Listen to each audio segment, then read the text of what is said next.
yeah, bring it on. Well, the great thing is that obviously then you went on to play roles such as, like I said, Elle and Legally Blonde, Princess Fiona, and Shrek, and amongst other things, worked with Victoria Wood. But you've done some other TV stuff. But your first kind of long running role obviously was joining Coronation Street as Kate in 2015. Now, suddenly, the minute your first episode airs, as anybody knows what a soap, your life changes because you're out in the mainstream media. Everyone thinks to know you. You're in everyone's living room Monday twice on a Wednesday, twice on a Friday. How was that getting used to it? Because that's a big move from signing a couple of autographs at stage door to then fully being immersed in people's homes. Did that take a long time to get used to? Yeah, I think what was so lovely when I did start Corrie, and I did have such a lovely 4 years there, I really do. And I mean, I keep in contact with everybody. But what was so nice about starting my role there is that I was surrounded by the likes of Shane Ward, who played my on-screen brother, you know, Kim, who played my on-screen cousin. Ali King is just like the queen of soap. She'd been there Yeah. forever, and she was my half sister in the show. So I had like a real good, solid foundation around me that just knew how it worked and could give me so much advice. Because there's only so much advice someone can give you until you're actually in that situation where you are being recognized in the street. And I didn't notice it. I really didn't notice it. And it is an overnight thing. Simple things like just going to your off license, which you've been going to for the past year because you've been there filming, and you just don't take in the looks. You don't recognize that people are spotting you. You just think people are being friendly. And Yeah. I'm a northerner. We're all friendly. We're all going to say hi and chat to one another. So and if those people are the ones that are watching me, however how many times a week, they're the ones tuning in, watching our storylines. I've got all the time in the world for them. You know, you don't ever really say no to those people, to those fans, because it's kind of why you're there in the first place. But Of course, of course. Do you remember your first day I on think the set? red carpet. What was that, hun? Sorry, no, no. Talk about the red carpet. We'll come back to that. Talk about the I was red going to say the carpet. red carpet is that's the shift change, because I never dealt with anything like that, and that is like you feel like a rock star, and you Oh don't my know God. how you Yeah, yeah. deserve to be. You don't know how you deserve to be there. You don't know quite how it should work, and I'll never forget the. I think it was the last British Soap Awards. I think I attended, and I was full on dressed like pink Barbie dress, you know, full on loving it, loving life. And it was just after I'd done the Kate and Rana storyline, which obviously we were breaking down barriers with that storyline. We knew Yeah. how much it meant to the fans. And we were so grateful for Kana, which hashtag Kana was like blowing on. So we were like loving it, but the screaming and the full-on red carpet and the barriers, and you honestly, it's like no other, and no one can prepare you for that, no one. So you just go with it. And I think it's just being grateful and appreciative of every single person that you do come into contact with. And even going back further with the Aiden storyline, which was the kind of the first suicide storyline that they did, and it was heartbreaking to do, and we did that over a few months. It wasn't just like one episode. There was a big build up. There was the actual episode itself, and then there was the aftermath. I had people constantly coming up to me in the street telling me how that helped them get through their own personal difficulty and situations. And that Mm-hmm. is what soap kind of really does for the general public. And I think you underestimate that as an actor. You kind of forget. Well, And you that's what kind of soap you were opened brought up that to a out. new world, but you also had responsibility, didn't you?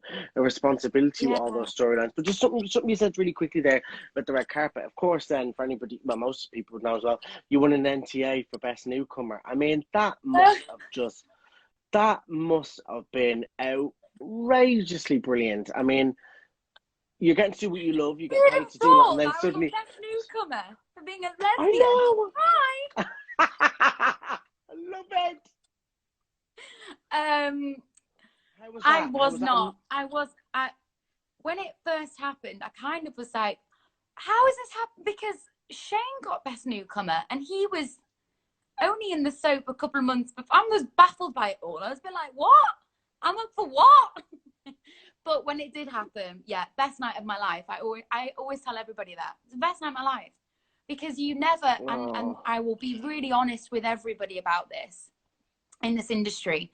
As much as you may go and do musical theatre or you know, they might be involved in a live play and you're on stage and you get that automatic recognition from a clap from an audience, and you take a bow and you get that recognition instantly back, and you are told, you know, that you can see the reviews and all of that, and it outplays itself. When it comes to TV, we're so far ahead of time with production and making sure that they get their episodes on time every week, that you kind of forget that at that time when you were on set filming that scene, or you were filming that scenario or whatever storyline you were doing, that you're not really getting that pat on the back. You never really do get a pat on the back, and that's okay. But to win an award when you're not really expecting it, and it's my first award, I'm proud of it. But yeah, exactly. It was an official pat on the back, like, you're doing a good job, keep going. That's all it said to me. So I took that away from my 4 years at Corrie, and I'm grateful for anything. And it will still take precedent on my mantelpiece because I'm old school. Yes. Like, oh God, absolutely. I love it. If you can't show it off, what can you do? Do you remember your first day on set?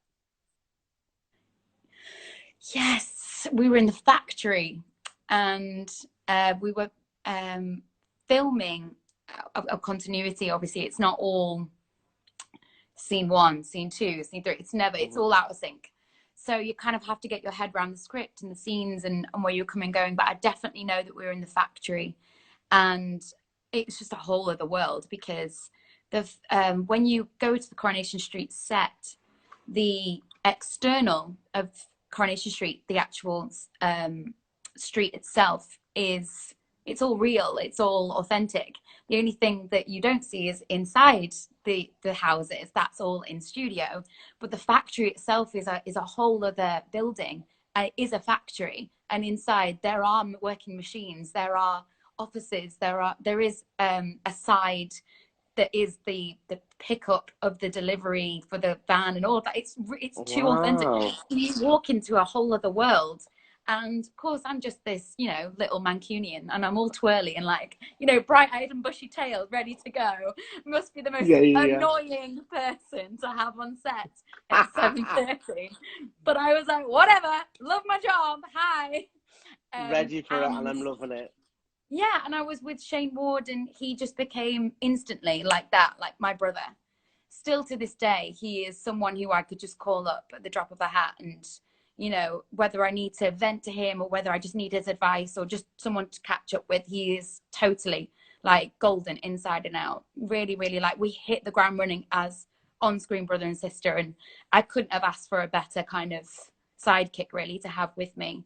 But there's so many other characters and so many other people that I got to work with. Even, like, you don't see the crew side, or, you know, the costume and makeup, and they're just as gorgeous and lovely.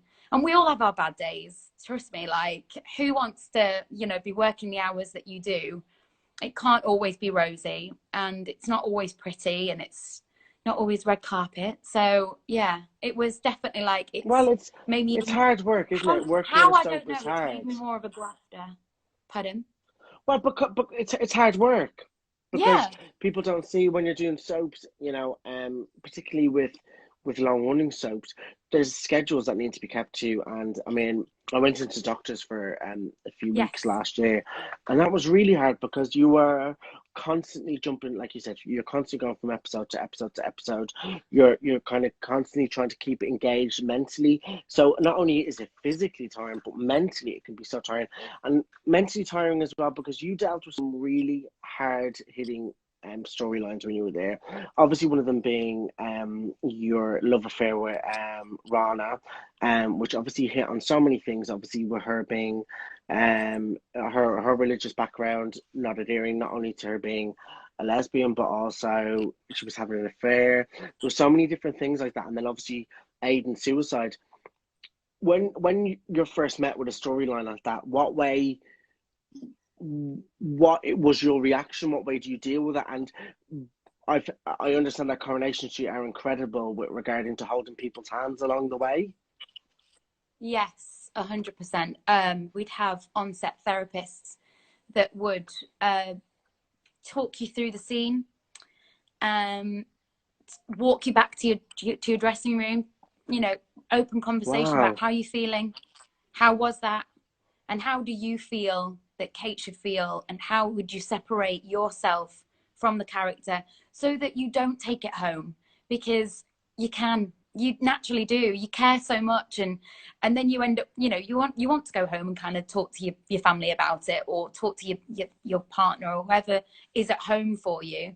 And Mm-hmm. I think when you do, you are greeted by their first impression of how that must be, and so you kind of just have to do it for yourself.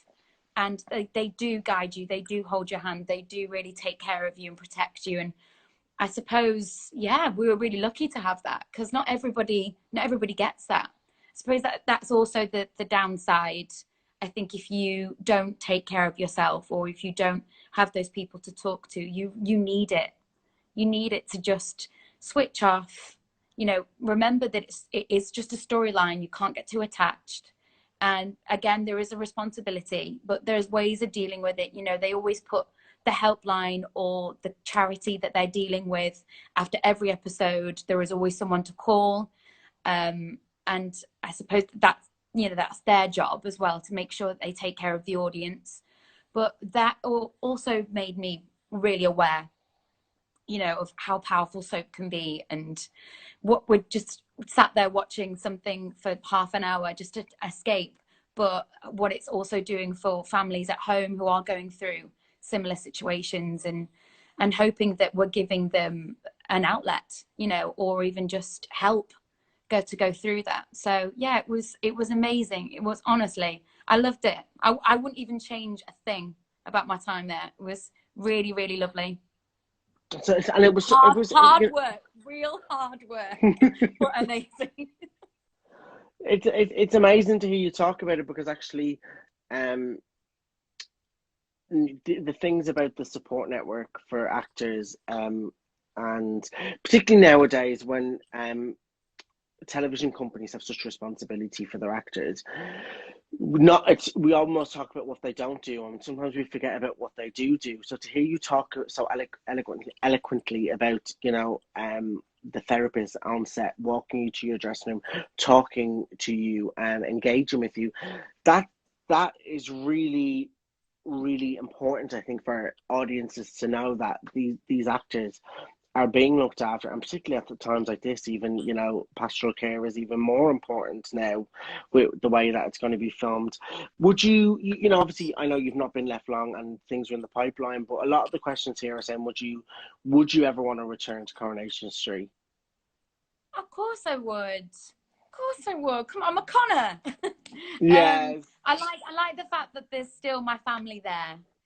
And what was lovely when we started is that we got to see the family tree, and the producer sat us down and showed us, you know, the roots of the Connors, and I thought that was kind of Irish. Yes, Um, I listen. and I think the mum and dad, because actually I wrote a script last year, and Dervla Malloy, who played, she was the mum of, oh my God, Kim Marsh's character. She was the mum of Kim, and yeah, she was brilliant, and that's when I learned how there was that lovely Irish link, and I love that, because there is a lot of yeah, Irish links, isn't there, with Manchester? Irish Mank, you know, I mean, Shane is an Irish Mank. Like, that's what was so lovely, that we were really trying to like capture that. But so I would go back to Corrie, and I think whatever will be will be. I'm obviously hungry to get back into the industry, whether it be another role for ITV or another network, or Mm-hmm. even if I got to do something else where I really had completely out my depth and got to do a TV series or even a film, that would be amazing. But I would love to go back to theatre. I'm like, get me Well, back on stage. Like, I just yeah, because feel also like, you're very funny as well. You're a very Oh, funny actress. thanks. You've got comedy bones. Well, you'd have to be to play Shrek, Princess Fiona, and Shrek, and Elle, and to play Shrek. Oh my Yeah. God, to play Princess Oh, yeah. Fiona, Elle, and to play Frenchie. So sometimes when you're in a long running role, you kind of get classified as Kate. So she's going to be dealing with those issues. So that kind of hunger to be able to do different things is real and Yeah. palpable, obviously. Well, I hope so. Who knows what will come from all this? But the auditions that I've been doing for what should come up in the West End this year, I mean, I hope that things get back on track and we can actually go and return to theatre, whether it be at the end of the year or I mean, I think it might be next year, which is a little bit scary. But once we do, and the projects I've been put up for, I'm fingers crossed it could all work out. But even if it doesn't, I'm hungry for whatever comes my way, because I think that's what's really been very clear during this time where we've all had a chance to take a breath, and it's slowed right down. We're not going at 100 miles per hour anymore. That we really are appreciative of what we've accomplished and what we would like to do. And I'm still that person that's just like, I just want to do what I love and keep Yeah. at it. And so I don't mind what it is. I really don't. Well, listen, what have been your go-to watches in lockdown? What have you been watching? I watched Hollywood. So good. Love that. OMG. Like, that So is my good. dream. So good. Everything from like the way it was filmed, the characters, Oh, to the whole like written. sheer drama. Oh, Patti LuPone, come on. Like, yeah. Oh, So that was, incredible. I binged that and I loved it. I also watched Hunters, which is on Okay, Amazon Prime. Amazon That Prime. was, Okay. I mean, it's super slick. It's like a mind maze. The whole thing is very cool, set in the 70s. Al Pacino stars in it. I mean, I loved it, but it's very kind of complex. I'm not going to go into that one too much. At the moment, I Okay. am actually watching Gangs of London, Oh, which is wow, amazing. rather graphic. Oh, Christ, right, okay. It is. It's hardcore. Every time I watch a scene, I'm like, oh. That's But like it's me in the on That's like me in the supermarket at the moment. If anybody comes near me, ah! Ah! But I'm totally like one of those people that would just like, if you tell me it's gonna be good, I'll trust you and I'll just watch it and give it a go. So Oh, I what have love you that. been Well, watching? for me, it's been obviously RuPaul's Drag Race is on at the moment, so I'm obsessed with that. I think that's really good. Normal People we started last night. Oh, like, We're episode 2. We're on episode 2. I'm on episode 2. I'm on episode 2. So we're probably at the So same. do you know what I love Okay. about it? Is the writing. I love the simplicity of the writing, but I So also love simple. the how they deal with topics like consent, but in very obvious ways so people can understand it from a way. I thought it was beautifully shot in last night's episode, Oh, which is episode 2. it's so simple, so authentic. It's Yeah, the whole thing is just beautiful. Honestly, yeah, I love that. Everybody's talking about it, so I think it's worth a watch. But for the reasons absolutely. of the fact that the writing is just there, and it's the scenes are so long. If you think about it from an outsider's point of view, and just listen to them and the way it's been shot, Oh, it goes on and on and on. And those actors, poor, like they're the doing. chemistry It's between the it's two leads. stunning.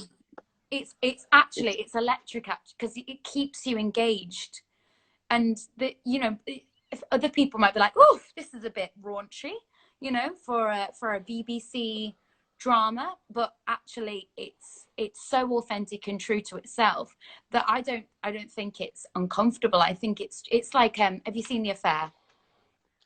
the affair, the affair, the affair. Affair and Sky Atlantic with Dominic West and No, I've not. oh, that's raunchy. that one. I'm telling you. Um, that's the one where you're just a bit like, whoa, okay, oh, okay. But there's something about Normal People that's really, really sweet. Yeah, it's lovely, and as well, people can resonate and relate to it. I think as well. I've also been watching. I watched Hollywood as well, which again was just exceptional, and I love the what ifs and the ands and buts of if they had have done that at the time. Yes. And also I'm watching Killing Eve now. Do you watch it? I need to catch up. I need to catch up. What series are you on? 3. Right. Well, I'm gonna be honest. Season 1 was one of the most sensational things on television. I couldn't sit it. Season 2, I was like, yeah. And then season 3 came back. I was like, all is forgiven. This is fantastic. Oh, so I need to watch season 3. And then obviously my last one was Sex Education. I think it's one of the greatest programs around. Oh my God, I'm so glad you said that. I'd forgotten about that because I binge watched it in like a day. Love that program. That's another one. That's another one that anybody could be anybody. And all these secrets that come out, the kind of characters that can be just layered. You don't know what's going on for them. Like that, anyone can relate to that. But the fact that it's set, God, brilliant. at a high school, and then they have, even the parent side of it all, the principal, I love it. Absolutely love it. I think it's genius. It really is, and I just love the whole kind of the time era is whatever era you want it to be, kind of. Yeah. It's not the 80s, it's not the 70s, it's not the 50s. It's brilliant. Yeah. But listen, I could chat to you all day, and let's do it again. Let's do it again. Check in a couple of weeks because this has been brilliant. And he'll kill me if I don't say, but Craig Tyler sends his love and sends you so many kisses. Sends you so many kisses. He's good, God. He's so proactive in the lockdown. He's one of those people that it came on head first, and his whole life kind of changed with regards to like everyone else, and he just grabbed it by the balls and he's making it work for him. So yeah, he's really good. But I send so much love to you. I thank everyone for tuning in. I really appreciate you all tuning in and listening. There's been so many comments and so many amazing kind of messages of love and support for you. So that's incredible. But everybody, please, we'll do it again. We'll do it again. We definitely should. We'll do it again for sure. But everybody, please join me in thanking the amazing Faye Brooks. I love you, my darling, and I hope we see you soon. Oh, thank you so much. You take care of yourself. Thank you, everyone. You too. Bye, darling. Bye.